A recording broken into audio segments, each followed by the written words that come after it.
ঠাকুর অনুকূল চন্দ্র তিনি না সূচক কোনো কিছু পছন্দ করতেন না। তিনি সবসময় পজিটিভ বিষয়গুলোকেই আঁকড়ে ধরতে বলেছেন। আমার একটি ইতিহাস মনে পড়ে, সম্ভবত 1332 কি 1932 হবে।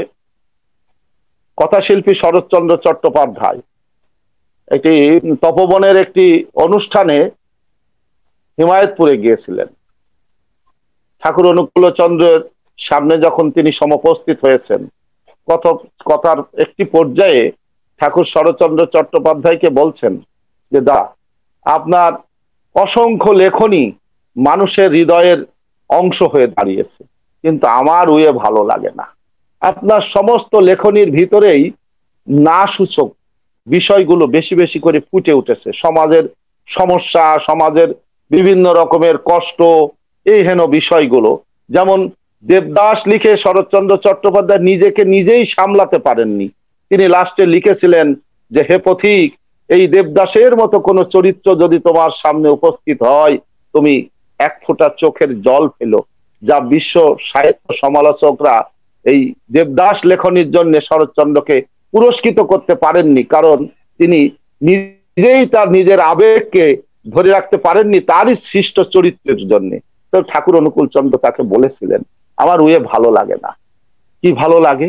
আমার ভালো লাগে মিলনার্থক বিষয়। আপনি মিলনার্থক বিষয় যদি লিখতেন আমার খুব ভালো লাগতো। শরৎচন্দ্র চট্টোপাধ্যায় তিনি জ্ঞানী পণ্ডিত ব্যক্তি। ওই আশ্রম থেকে যাওয়ার পরে বা ঠাকুরকে তিনি বলেছিলেন, এমন করে তো কেউ কখনো আমাকে বলেনি, আমাকে সকলেই ধন্য ধন্য করেছে, কেউ বলেনি। উনি আশ্রম থেকে যাওয়ার পর মিলনার্থক উপন্যাস একটি লিখেছিলেন বিপ্রদাস। তার একটা সময় হয়নি, 1938 সালে তিনি ইহলোকের মায়া ত্যাগ করছেন। ঠাকুর অনুকূল চন্দ্র এমনি করে মানুষের জীবনে এই সব সময় এই মিলনার্থক বিষয়গুলোকে জড়ায় ধরতেন। আমার প্রতাপদা যে কথা বলছিলেন যে আমাদের হৃদয়ের ভিতরে প্রত্যেক মানুষের জায়গা করে দিতে হবে। আমাদের অহং, আমাদের ইগো, এইগুলোকে আমরা বাদ দিয়ে যদি প্রত্যেকটা মানুষকে ওই যে শুনিছেন তিনদৌপি শুনিছেন, যেটা আমাদের শাস্ত্রে বলা আছে, ঠাকুর বলছেন যে মানুষ আপন টাকা পর, এইগুলো আমরা বাণীর ভিতরেই সীমাবদ্ধ যদি রাখি তাহলে সেটার বাস্তবায়ন হবে না।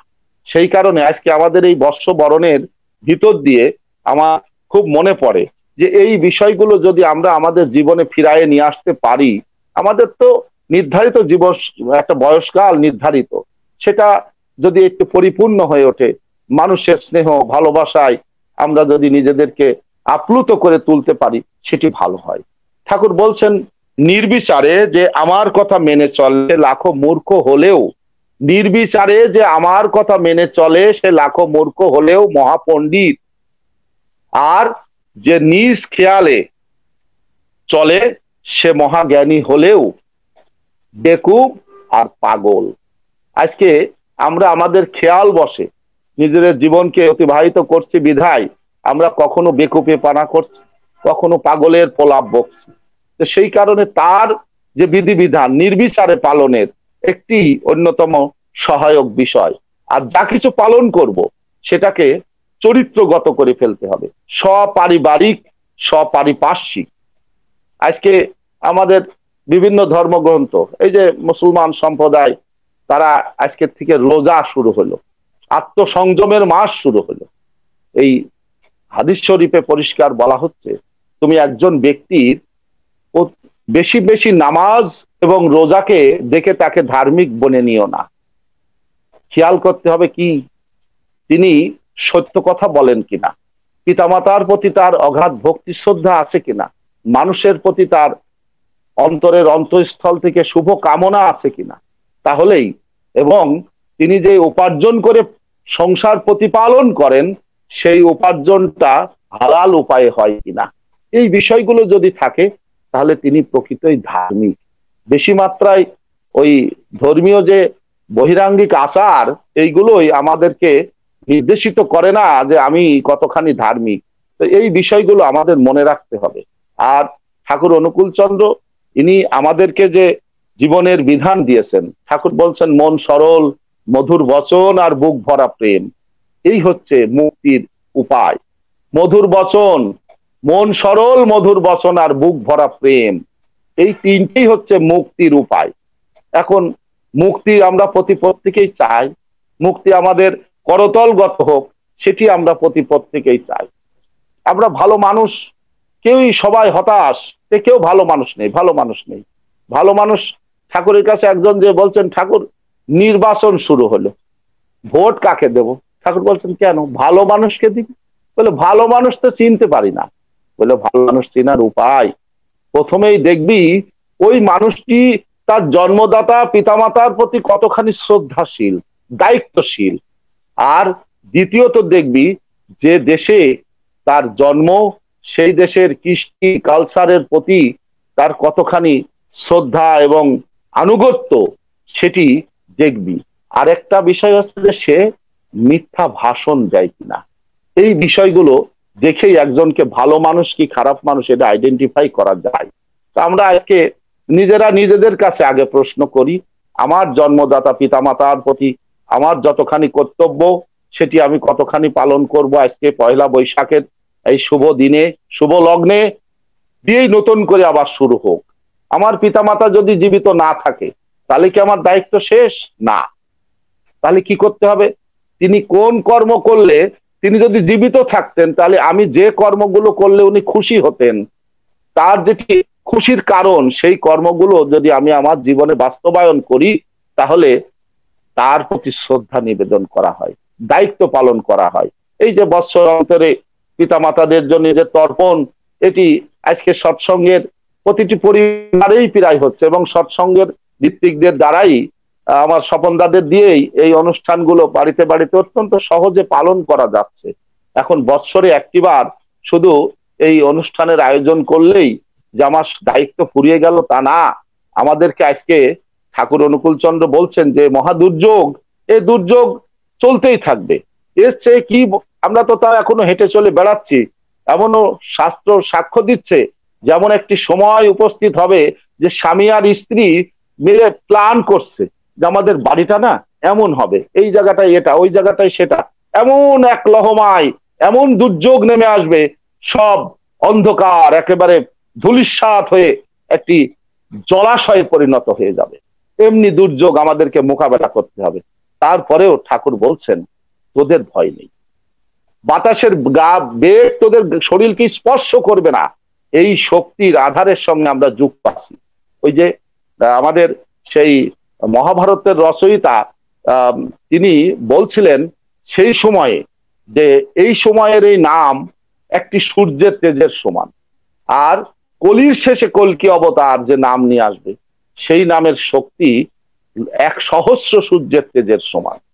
তাহলে এই ব্যাসদেবের এই কথা যে সেই সময়ের যে নাম সেটি একটি সূর্যের তেজের সমান, আর একটি সূর্যের তেজের এক কণিকা মাত্র যদি আমরা একটু গরম অনুভব করছি, এখনো বৃষ্টি নেই, হাহাকার করছি যে আমাদের এই সূর্যের তেজ এতটা প্রখর, কিন্তু একটি সূর্যের তেজের সময়কার নাম এখন 1,000,000 তেজের সূর্যের তেজের সময় সমান শক্তি সম্পন্ন নাম আমরা ধারণ করছি, কলির শেষের কল্কি অবতার ঠাকুর অনুকূল চন্দ্রের প্রদত্ত এই মহাবীজ নাম।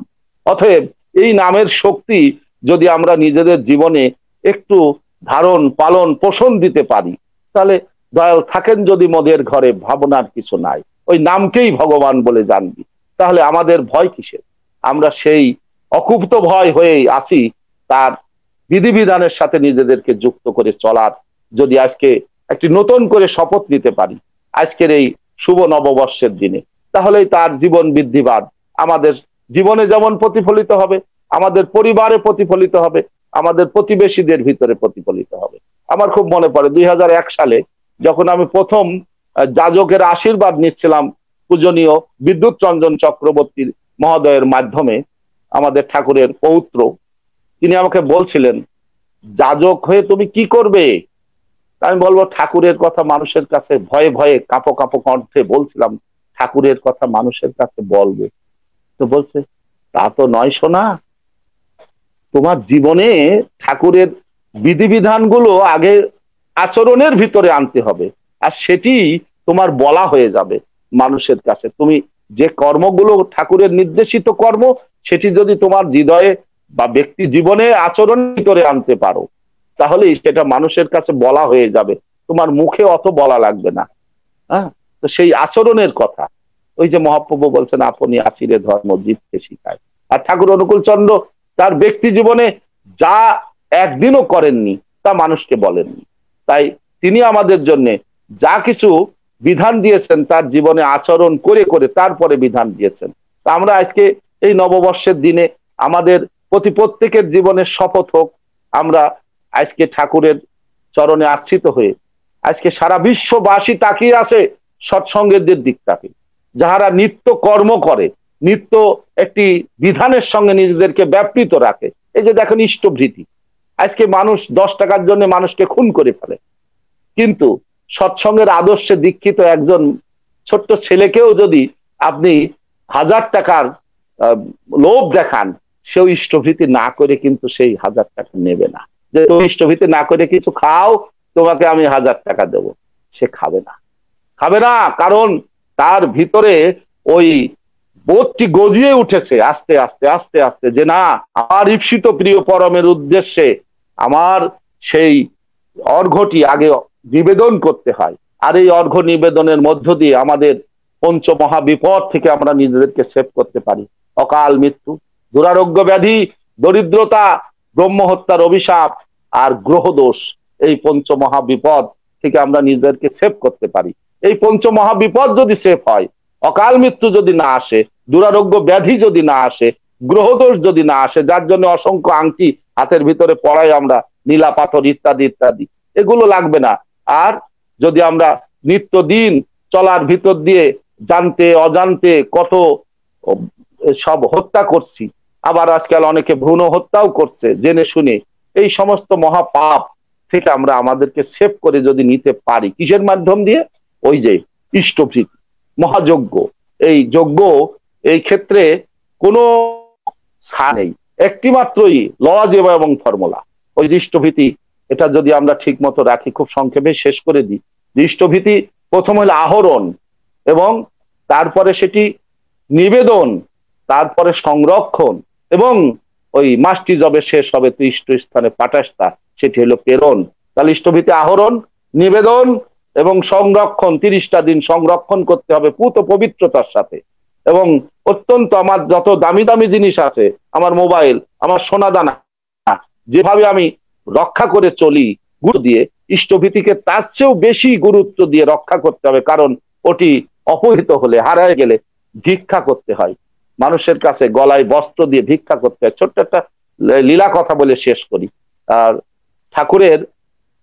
ঠাকুর যেতেন ওই কলকাতার হত্তিকে বাজার লেনে যে থাকতেন, আমাদের একজন গুরু ভাইয়ের বাড়ি, তিনি প্রখ্যাত জমিদার, সেই তার বাড়িতে থাকতেন।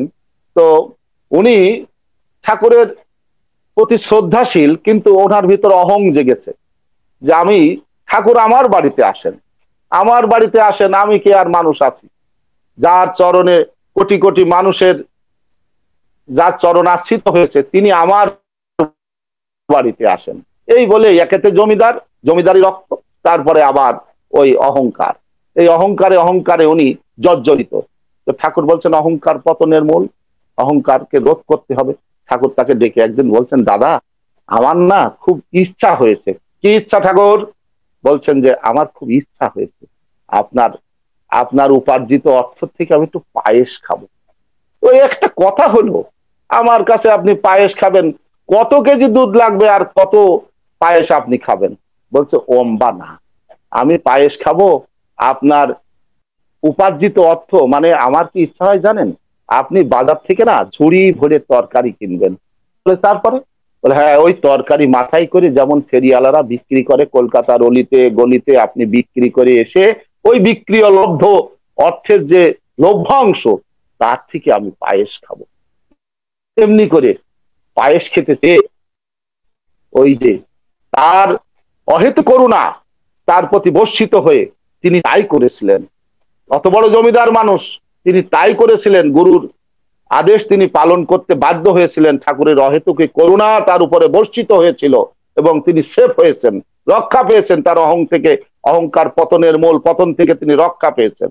সেই এমনি করে আমাদের জীবনে যখন অহং এসে এসে জন্মায়, তখনই একটু যদি আমরা একটু ধ্যানস্থ হই, ওই যে প্রতিদিন ঘুমাতে যাওয়ার আগে, আবার মাঝখানে যদি রাত্রি জাগরণ হয় একটু বসে, আবার ভোরবেলায় ওঠার আগে যদি একটু বসার চেষ্টা করি, আমি সারাদিন কি করলাম, আমার কোথায় কোথায় ভুল হলো, কোন কথাগুলো ভুল গেছে, আগামী দিন এইগুলো আর বলবো না, শুধরায় নেব। এমনি করে যদি নিয়ত আমার ভুলগুলোকে আমি শুধরায় নেওয়ার চেষ্টা করি, তাহলে অটোমেটিক আমার জীবন পরিশুদ্ধ হয় এবং সঠিক লাইনে জীবন চলার জন্য একটি লওয়াজেমা খুঁজে পাই। আর তা যদি না করি তাহলে কিন্তু হয় না কিছু। আবার ঠাকুর এও বলছেন, যারা নিয়মিত খুব নিয়ম বিধির সাথে ইষ্টভৃতি পালন করে, ঠাকুরের নাম স্মরণ করে, তারপরেও ঠাকুর বলছেন পাপ না চুয়ায়ে চুয়ায়ে আসে, তেমনি করে চুয়ায়ে চুয়ায়ে আসে, যেটি খুব বেশি দৃশ্যমান হয় না। এর থেকে সেপের জন্য আবার তিনি বলছেন প্রতি মাসে অন্তত একটা, ওই যে কি করতে হবে, একটি ওই যে পাশ্চিত্য ব্রতবিধির ছোট্ট একটা বিষয় হবিষ্যান্ন, এটা প্রতি মাসে অন্তত একটা, এই পালনের মধ্য দিয়ে আমার সারা মাসের যতটুকু ভুল ত্রুটি হয়েছে সেটি আর জমতে পারছে না, ওই হবিষ্যান্নের ভিতর দিয়ে ওটি একেবারে ধুয়ে মুছে সাফ হয়ে যাবে, আমার জীবন একটি সুন্দর কুসুমাকীর্ণ জীবন হবে। যেমনি করে আমরা থানকুনির পাতার বিধান, আমি সারাদিনে যা কিছু আহার গ্রহণ করি, যত কিছু খাই, আর রাত্রি হজমের ভিতর দিয়ে আমার শরীরে টক্সিন নামক যে এক ফোঁটা করে বিষ সঞ্চিত হয়, ঠাকুর বলছেন থানকুনির পাতা ডাটা সহ চিবায়ে খেয়ে একটু বেশি করে জল খেলে ওই থানকুনির পাতার ওই রসের শক্তি আমার শরীরের প্রত্যেকটা তন্ত্রিতে তন্ত্রিতে যেমন ছড়ায় যায়, শত রোগের উপশম ঘটায়, আর ওই প্রস্রাবের সঙ্গে ওই সমস্ত জীবাণুর সাথে ওই টক্সিন বিষ বেরিয়ে যে আমার জীবন ঝরঝরে তত্তরে এবং জীবাণুমুক্ত সুন্দর জীবন লাভ হয়। এই বিষয়গুলো আজকে আমার খুব বলতে ইচ্ছা করছে, বাংলায় খোলামেলা কথাই, যে আমরা যত ছড়া বাণী বলি, যত কিছুই বলি, মূল বিষয়টা যদি আমি গদ্য আকারে না বলি, তাহলে আমার হৃদয়ঙ্গম হলো না, ওটা ছড়াই থেকে গেল, বাণী থেকে গেল। সত্যানুসরণ পাঠের আগেই যে কথাটি ঠাকুর সাবধান বাণীতে বলেছেন, আমার বলাগুলি যদি তোমার শুধু চিন্তা ও ভাবনা ও চিন্তারই খোরাক মাত্র হয়, তাহলে শুধু তমসাচ্ছন্ন হয়ে যাবে।